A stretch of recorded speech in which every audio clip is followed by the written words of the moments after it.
Hi, my name is Dan Edwards, and thank you for joining my video today. I'm going to continue in my series of talking about Power Automate working with Microsoft Dynamics Finance and Supply Chain. This is a continuation of a couple other videos I've done on the topic and some presentations I've made at some of the recent Dynamics conferences like Dynamics Con or Dynamics Bootcamp. So hopefully you'll find this one helpful for you. Today, what we're going to look at is adding a workflow around having a new customer in Dynamics 365. So I thought the best way to do this is just get in and build it for you.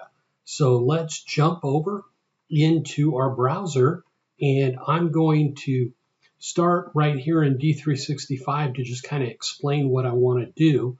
So I'm going to go into my customer list, and we allow at our organization salespeople to create a new customer. But what we want to make sure happens is that those customers get reviewed by the credit team. So when a new customer is created, I want to make sure that the status information here is set to new and the account reason is new, and that will then put the customer on hold for invoicing. We've also set up a team. If I go out here into Microsoft Teams, you'll see I have a team here for my credit management team. So my goal of this Power Automate is to listen to D365, and when a new customer is added, make sure to update that account status to new and to put a little message out on the Teams channel to alert the credit management team that they need to review this account. So let's jump into Power Automate. And what we're going to do is we're going to go ahead and go to My Flows. And I have some flows already in the system, but I'm going to go ahead and create a new one here, and it's going to be an automated cloud flow. And I'm going to simply give this a name, add new customer workflow. Sounds good. And then I need a trigger. So what will start this flow? So I'm going to use the virtual entities that are part of the Dataverse. And I do have a blog post on how to set those up if you're not familiar with them. So feel free to look at my blog for that. But I'm going to go ahead and set up that trigger.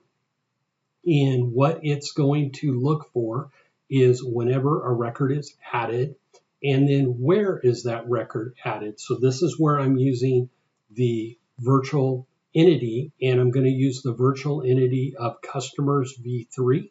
So I'm going to go ahead and select that, and then I just want everything in the organization. So now that is listening, and it's going to start this flow whenever we add a new customer. So now my next step is going to be to update that record.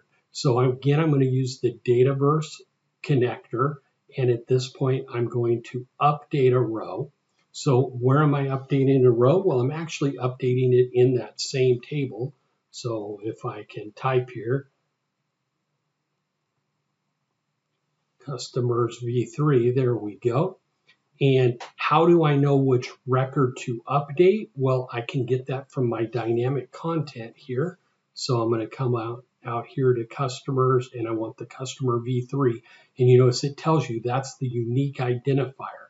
So that way we receive that from when the row was added. So now we're going to update just that row.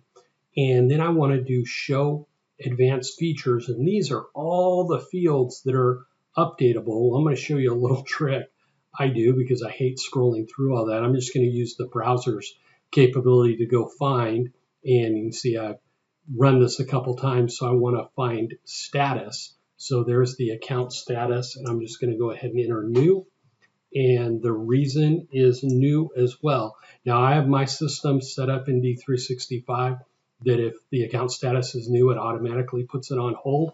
But if you don't have that, you could come out here and search for the hold field as well. And that's even a drop down. So you can see that I could choose to put that on hold there as well.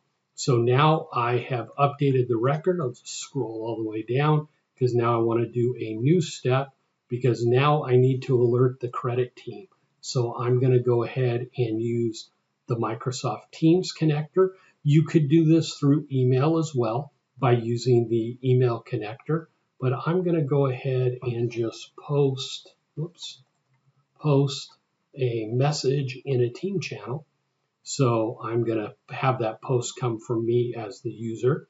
I can now pick where I want that to post. So I want it to post into a channel. What team is that for? So that's my credit management team. So you can see this is all working on the fact that I'm connected already to that team. So that's part of having your connections and things set up inside of Power Automate. So now I'm going to just type in a simple message. New customer has been added. Please check and update as soon as possible.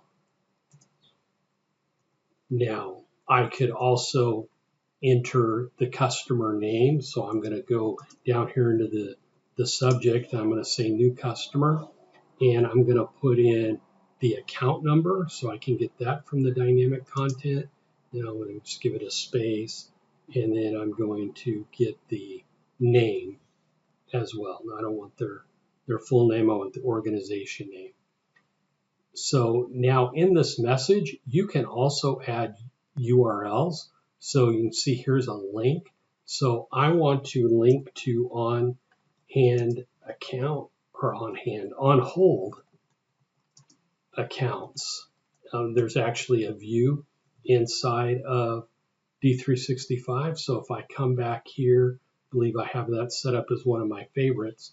So I'm going to come out here to my on hold accounts, and this will show you what I already have. So I have 3 on hold accounts today. So I'm just going to get that URL real quick, come back to the flow, and I'm going to go ahead and add that and open that up in a new window.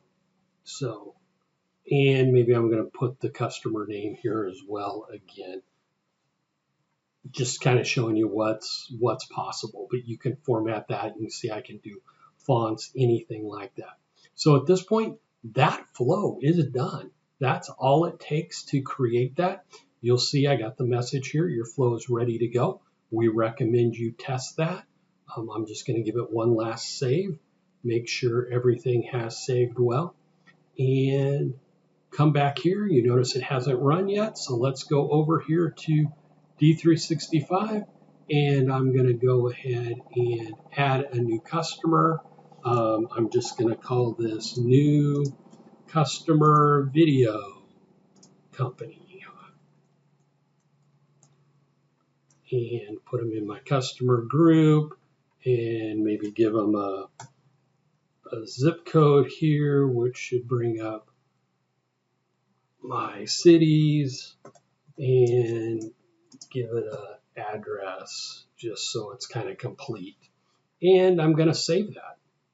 So now that's going to save and move on. You notice if I refresh right now, it is not on my hold screen, but let's go out here and see what's going on. So let's refresh, give it just a second. There we go.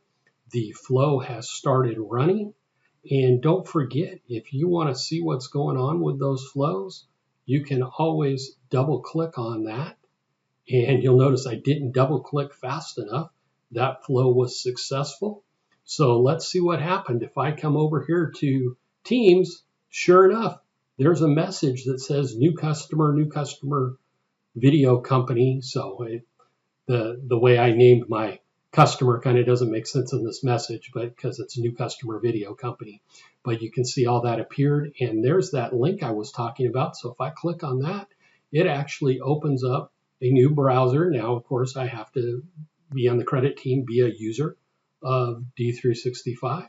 And sure enough, we can see there's the new customer video company that is now on hold. There's the status of new, and they're on hold. So now our credit team can do what it needs to with credit ratings and get everything set up.